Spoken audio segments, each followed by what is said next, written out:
நம்ம லைஃப்ல எல்லா விஷயங்களும் நம்ம கை மீறி நடக்கும்போது நம்மளால அதை கண்ட்ரோல் பண்ண முடியாத போது நம்மளோட ஃபோக்கஸை நம்மளுக்குள்ள ஷிஃப்ட் பண்ணணும் அப்படின்னு நான் சொல்லியிருந்தேன் இல்லையா. இதை எப்படி பண்ணணும் அப்படின்னு கேட்டிங்கன்னா, ஃபர்ஸ்ட் வந்து நீங்கள் ஓவராக திங்க் பண்ணிட்டு நான் ஏன் அப்படி இருக்கேன் என்ன பண்ணுறேன் அப்படின்னு ஓவராக திங்க் பண்ணிக்காம ஜஸ்ட் உங்களோட இமோஷன்ஸை உங்களோட தாட்ஸை லிசன் பண்ணி பாருங்க. லிசன் பண்ணும்போது அந்த தாட்ஸ் எதனால வருது அப்படின்ற விஷயங்கள் உங்களுக்கு புரிய ஆரம்பிக்கும். ஃபார் எக்ஸாம்பிளுக்கு ஒரு ஃப்ரெண்டுக்கு நீங்கள் கால் பண்ணுறீங்க, அவங்க கால் பிக் பண்ணல அண்ட் லேட்டராகவும் உங்களுக்கு கால் பண்ணல அப்படின்னும் போது நீங்கள் வந்து ஹர்ட் ஆவீங்க இல்லையா. அந்த ஹர்ட் எதனால ஆகுது அப்படின்னு ஃபர்ஸ்ட் நீங்கள் வந்து லிசன் பண்ணணும். அதுக்கு ரீசன் அப்போ நடந்த இன்சிடென்ட் மட்டும் இருக்காது.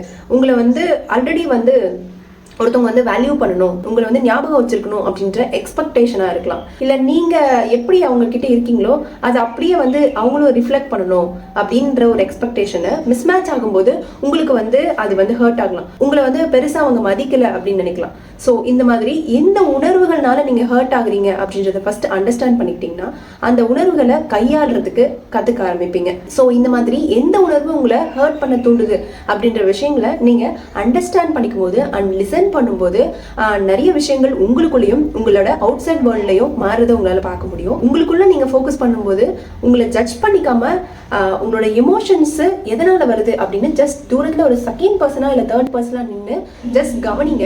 இந்த மாதிரி உங்களோட எமோஷன்ஸை நீங்கள் லிசன் பண்ணி அண்டர்ஸ்டாண்ட் பண்ணிக்கும் போது அந்த எமோஷன்ஸ் உங்களை கண்ட்ரோல் பண்ணுறதை நிறுத்திட்டு உங்களை வந்து ஹீல் பண்ண ஆரம்பிக்கும். So this is where the true self reflection begins. So true self reflection நடக்க ஆரம்பிச்சிச்சுன்னா உங்களோட அவுட் சைட் வேர்ல்ட்லையும் அது வந்து ரிஃப்ளெக்ட் ஆக ஆரம்பிக்கும். Thank you to all.